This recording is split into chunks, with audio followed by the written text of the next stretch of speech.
Hello everyone, it's Brian here. Happy New Year and welcome to my final video for 2024. In this video, I'm going to do a kind of like a retrospective of 2024, and I'm also going to incorporate a thread response to a thread started by Ed from On My Turntable. He posed a series of 6 questions that he hoped vinyl community people would answer as the year comes to a close. So I'm going to do that. So let's start with some statistics. Now, I was a little surprised when I looked at Discogs. My plan was to count up how many items I added to Discogs in 2024, and it turns out that I added 325 items to my Discogs account, which is way more than I expected. Like, it just blows my mind. Now, I should say that there were a number of really epic sales that I discovered, and so yeah, that kind of persuaded me to spend more than I would have otherwise. But so there were things I purchased, obviously records new and used. There were some free records I acquired, which, you know, most of those I gave away, but I did keep some. I got some VCLT, some gifts. I encountered some free compact discs. I bought compact discs and some records at a thrift shop. And I bought some new compact discs. So I acquired a lot this year, and maybe more than I should have. Possibly maybe next year will be less than that, and because I'm running out of space actually. And I did also get one digital file from a band called the 1980s. The EP is called Welcome to the 1980s, and it features the vinyl community's very own Ben Rankins, who was a drummer for that band. So I acquired that as well. So yeah, a lot of new music came in this year, and I'm a little overwhelmed by that. I didn't realize it was so many, so maybe that will change next year. We'll see. This, turns out, is my 119th video for the year. Again, more than I expected. I guess I've been making 2, maybe not much more. I guess I was making 2 a week, generally speaking, so I guess it's a bit more than that. I think that's how it's gone for the last 2 years, and my 3rd year anniversary is coming up about 3 weeks from now, so I guess we'll see if that pace continues. I don't have a schedule for making videos. I just post one when I have something to say or something I wanted to respond to. So that's the statistics front. Nothing really surprising there except for the amount of things I acquired. Now for me, the highlight of 2024 would have to be, it's not a record, it's actually meetups that occurred in 2024. So I'm going to talk briefly about those. One that's happened 3 years in a row is a meetup with Rob from Northern Revolutions. The previous 2 years, we had been joined by Chris from Stylus Meets Vinyl, and unfortunately he didn't make it this year, but I did get to meet up with Rob again for the 3rd time. It's always great to hang out with Rob. He's like the ambassador of Canadian music in the vinyl community. I mean, he's really a proponent of Canadian music, so I learned a lot from him in terms of, there's just things I've never heard of before. So really great to hang out with him. And we went to Hamilton this year, so he was knowledgeable about those stores, and I wasn't really, so it was great to have like a tour guide really for a couple of those places. I met up with Jason Spills a couple times, maybe more than that this year, from Ottawa. And again, Jason and Rob, their musical tastes don't precisely overlap on mine, but there's areas where we both like the same music, and then there's areas of big difference. So Jason has to be one of those people who has the widest taste of music of anyone I know. Everything from disco to metal, it seems. It's really interesting. So great to hang out with those guys. Ben Rankins made his way all the way to Toronto and other parts from Australia. So he went to the West Coast to meet friends who had moved there, met up with Jack the Vinyl Martini, came to Toronto. We met up in Toronto. He went on to New York and back across the Pacific. So it was really interesting to meet people. It's always interesting to meet people that you see online but you never meet, but especially so with Ben because he was so far away. So who knew that was going to happen? So that was really, really great. And during that time Ben was here, we also met up with Jason and also met up with the French Vinyl Addict. So we got to, you know, all meet each other. It was really, really interesting. So fantastic that happened. Now, speaking of the French Vinyl Addict, I'd met him before, of course, and then with Ben. And then he came to Boston. A number of us went to MGK Boston's summer lawn party. And of course, I posted 3 videos, I think, about that. So if you go back, you'll find them somewhere if you haven't seen them already. And that, again, was spectacular. It is a bit strange. You know, you meet these people you only ever see on a screen. Here I am talking into an empty room, into my phone, but to actually speak with someone face to face is quite interesting. So all those meetups were highlights. Really great that they happened. I'm looking forward to more meetups if they occur. So fantastic. That was a highlight for me.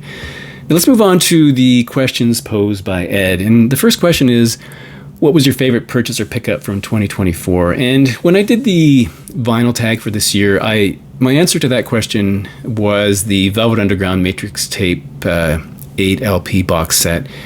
But I wanted to pick an album rather than a box set, so that definitely was a favorite thing of mine. In a live stream I was participating in, someone asked, I guess one of the questions was what was your best find, your best new record from 2024, and I chose The Cure, the last Cure record. And that's true, but I'm going to pick something else because it's so hard to choose. And I decided that for this question, I would show this Chameleons record, Script of the Bridge, which came out in 1983, in which I failed to find for years and years and years, and finally gave in and bought this 2012 reissue. So this, I guess, would fall in the category of best reissue that I found, and it didn't even come out in 2024, but best reissue that I found. This is a double vinyl release. Just 2 pieces of vinyl here, which is very cool. I've been searching for that and other Chameleons records for a long time, and have just never been able to find a copy that was reasonably priced and actually in good shape. So I'm happy to find that one. Ed's second question is, what purchase or pickup in 2024 have you played the most? And this is a record that came out in 2023. I got it in 2024. It's Lloyd Cole, On Pain. And it was a toss-up between this and another record I mentioned recently, the Grian Chatton, Chaos for the Fly. I play a lot, so which was played more? I'm not sure. This one I got later. Maybe this one. It's a guy that I kind of loved back in the day, and then sort of just never was tuned into what he was doing. So this one I played quite a lot. I really like it. What purchase pickup this year really surprised you? And I'm going to go back to an old record that I'd never had. This is Blondie's The Hunter, which I had never owned before. I talked about this in another video, though, when I got it. I don't think it's a great record. Maybe it just needs more listens. But as someone who liked... This is from 1982, by the way. As someone who really liked Blondie, I was a bit disappointed by this. Even the cover image I don't really like. So... yeah, this kind of let me down a little bit. So, yeah. And the question also said good, bad, or both. So this isn't something that really surprised me, but I'm going to show this record because this is the Vampire Weekend's Only God Was Above Us. And not that it really surprised me, but sometimes it's really affirming to get a new record from a band you like and discover that they're still making good music. Whereas, I wasn't really thrilled with the last 2 records from The National. The Vampire Weekend record, I think, is still excellent. And so I was really, I guess, relieved and happy that they're still making good music. And unlike some other bands who kind of maybe fade into, I don't know, oblivion or something, or just have lost the magic maybe. So that was good to find. What new artist or band did you discover in 2024? And for me, this is something that came out also in 2023. It's Slow Dive. And although I knew the band and possibly had heard some of their music, it's not a band that I really spend any time pursuing. So I didn't know anything. I couldn't even identify a Slow Dive song. But because of some recommendations on various YouTube channels that I appreciate and that I respect, I picked this up, and I was glad that I did. I think it's really, really great. And it also caused me to buy a previous reissue from Slow Dive, which I really like as well. And I would never have bought this had it not been for the vinyl community, so I'm glad to have purchased its clear vinyl release. So excellent. So they're not really that new, but new to me in 2024. What discovery continues to be hard to get? That's question number 5. And yeah, I would say that's Rush. And in my Boston videos, I mentioned that I purchased this record, Test for Echo, from Rush, only to discover that it's an unofficial, it's a bootleg. It's a straight up copy of Test for Echo. I thought I'd found something that I missed and it was gold, and it is not. It's frustrating. I wish I hadn't spent the money. The good news is that at the end of January, this is being re-released along with, I think, Presto, Counterparts, and Roll the Bones. I already have an original copy of Presto, so I'm looking forward to that. So I'd say Rush is hard to get in some respects, but it's going to be easier in the end of January when these are re-released, and I can finally get a real copy of this, not this lame counterfeit. What artist or band did you circle back to and listen again in 2024? Yeah, well, I just mentioned him, Lloyd Cole. This is a previous record called Guesswork from 2019. Again, I loved the Commotions, and then I was familiar with his first 2 solo records, and then just sort of, I don't know, I guess we parted ways, just lost track, and I circled back now, and I've been trying to find out, catch up with what he's released. And I think this is a good record too. I think it's really great. Now, I thought I would just highlight a few records that I got in 2024 that are highlights for me. And I think all these I've mentioned in previous recent finds videos. So I'm just going to go through them quickly. I'm not going to say too much. This is Peter Murphy's Peter Live Volume 1 covers, which I tracked down in Italy of all places because I couldn't find it on Record Store Day. Some really interesting cover versions he does from like Magazine and Elvis and Nine Inch Nails and Prince and Bowie, etc. Per Ubu. So really interesting record. The Smile, Wall of Eyes. I've loved everything they've done so far. I think they're really good. Not everyone loves them, but I think they're really great. So this is from 2024. Really good. Fontaine's DC. I haven't bothered to take these out of the sleeves either. Romance. I love everything about this record except for the cover. I love everything they've done. I think they're a really remarkably consistent band. I think some fans weren't happy with this. I think it's great. I've loved everything they've done. And even Green Chatton, I mentioned earlier, I think he's really good. His solo record's really good, so this is a good one. This Wall of Voodoo live recording that came out on Record Store Day, which I got on sale.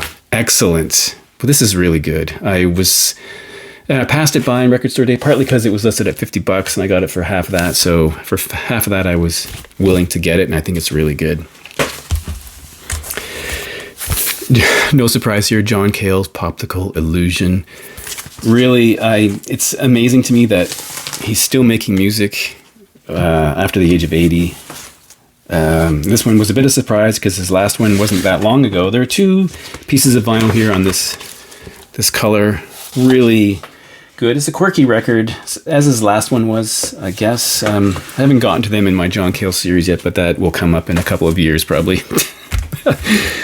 Everyone's talking about the Cure record. I agree. I think it's really good. First record in 16 years. 413 Dream, which I also have, I wasn't as impressed with, but this I think is really excellent. So if you haven't heard that, maybe you should. This is a record from a fellow VCer. He was a fellow VCer, Louis Golden's band, Sharon is Karen, Heart of the World. I did an entire video on this record if you want to go back and have a look at that. A really solid power pop with a hint of punk sensibility, perhaps. Guitar-based record. Really enjoyed this one. It's on colored vinyl too. This orange color vinyl. Great record.